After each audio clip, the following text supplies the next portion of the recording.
Narcissistic abuse through sleep deprivation. Hello and welcome to my channel. My name is Lisa, and in this video I'm going to address how the narcissist uses sleep deprivation to control you. Now, if you have been enjoying this content, please take a moment to click the like button, click the subscribe button, and hit that notification bell, and that way you'll be alerted each time I upload a new video. Now, we all know how it feels to have a sleepless night where you're tossing and turning, you're looking at the clock, watching the hours go by, knowing you have to get up early in the morning, and now you're feeling anxious because you know you're not going to be at your best. And it is frustrating, to say the least.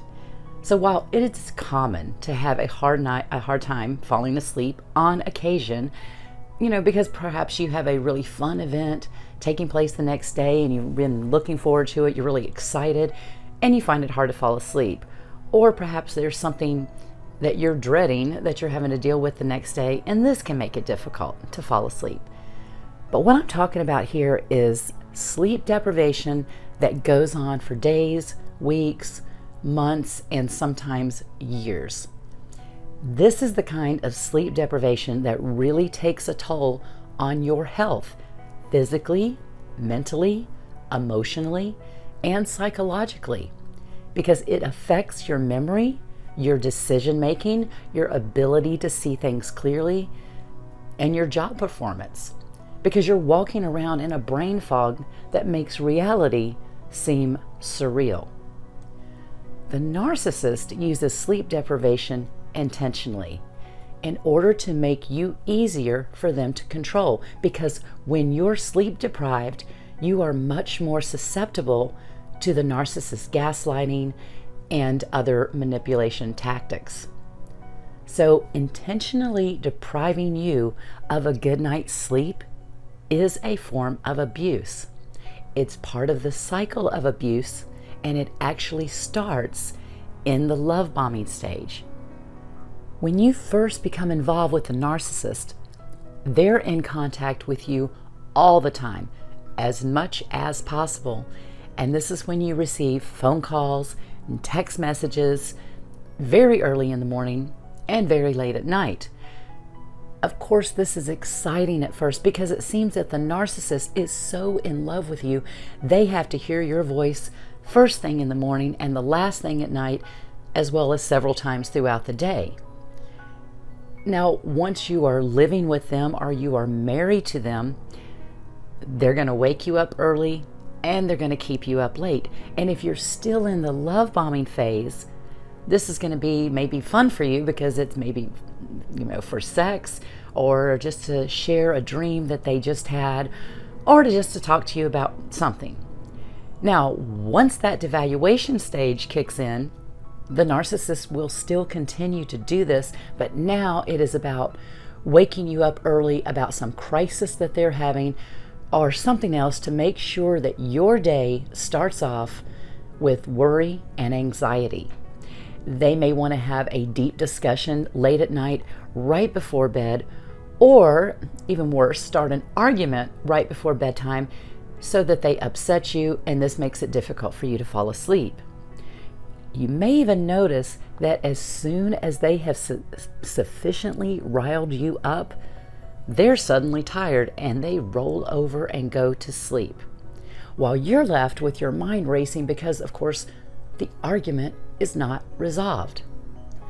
You may also notice that the narcissist will pick a fight with you on a night when you have a busy day ahead. Maybe you have to get up early for work, you have a really important meeting or a presentation where you want to be your best, you're going out of town and you have an early flight to catch, etc.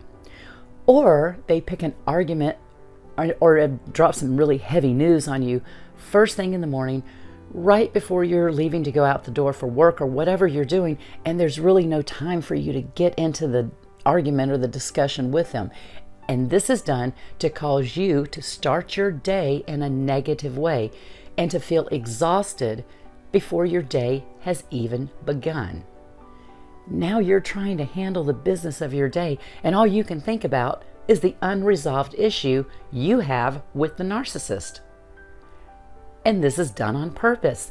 It is done to wear you down, to keep you off balance, to create anxiety in you, and most importantly, to keep your mind focused on them. This makes it easier for them to exert control over you in a covert, passive-aggressive manner. Keeping you sleep deprived keeps you under the narcissist's control because you're simply not functioning at 100% capacity. You're struggling to think clearly, and this makes you more susceptible to their gaslighting, projection, deflection, and blame shifting. And more than likely, they will blame you for your inability to sleep well. And what's worse, you may very well believe them. So some common ways that the narcissist creates sleep deprivation in you is waking you up right after you fall asleep, sharing paranoid thoughts and feelings just before going to bed, attempting to have sex with you while you're sleeping. They may punish you for napping or expect you to either chat with them, whether in person or video chat, late at night, making violent threats just before going to bed, or inciting fear in you in the middle of the night, such as waking you up saying they heard someone in the house and now you're wide awake, and they'll go, oh, probably it was nothing. They go back to sleep and you're sitting there, with anxiety. Personally, I was never more sleep deprived in my life than during my marriage to the narcissist. So if you are experiencing this kind of abuse, please know that it is abuse. You don't have to be physically hit in order to be abused. Not all abuse causes physical bruises. And the only long-term way to resolve this is to get out and get away from them. Now, there's some techniques that you can use to get by for a while, because I understand we can't all just leave. I couldn't just leave. You have to make a plan, and there's a whole lot of other things that go into it. So in the meantime, you could use the gray rock method, which is respond, don't react, or try the best you can not to react. Refuse to engage in an argument, or something that I did, just agree with whatever they say so that you can go to sleep. You can also try staying in another room or sleeping on the couch, but just know that all of these are temporary solutions.